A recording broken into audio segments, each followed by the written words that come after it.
தமிழக அரசு அதிகாரிகள் ஆலோசனை. சித்திரை திருவிழாவை சிறப்பாக நடத்த ஆளு படிச்சவ மாதிரி இருக்கிற படிச்சுட்டு இருக்கிற பேப்பரை பிடுங்குற காட்டுப்பைய உங்ககிட்ட உக்காந்துருந்தா சண்டை தான் வரும். காதில் மாட்டிட்டு வந்துடுறானுங்க.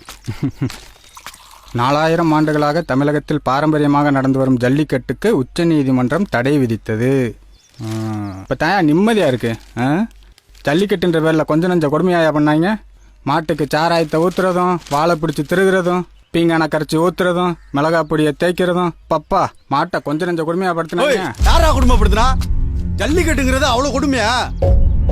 ஏ போலீஸ் டிபார்ட்மெண்ட்ல மோப்பனாய வச்சுக்கலையா? ராணுவத்துல குதிரைப்பட வச்சுக்கலையா? ஏன் நம்ம ஊர் கோயில் யானா சங்கிலியில கட்டி போடலையா? அதெல்லாம் வதையா தெரியலையா? ஜல்லிக்கட்டு மட்டும் உங்களுக்கு வதையா தெரியுதோ? மாட்டை பத்தி உங்களுக்கு என்ன தெரியும்?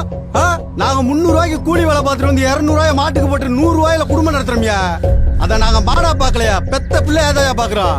பேப்பர்ல போட்டது தானே சொன்னேன். பேப்பர்ல போட்டிருந்தா எதை வேணாலும் நம்பிடுவீங்களோ?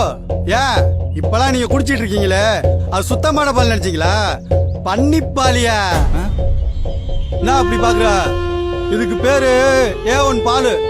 இத குடிச்சா அமுட்டு நோயுமே வருமியா. A2 பால்னா என்னன்னு தெரியுமாயா? பால்ல அதாயா சுத்தமான நம்ம நாட்டு பாலு.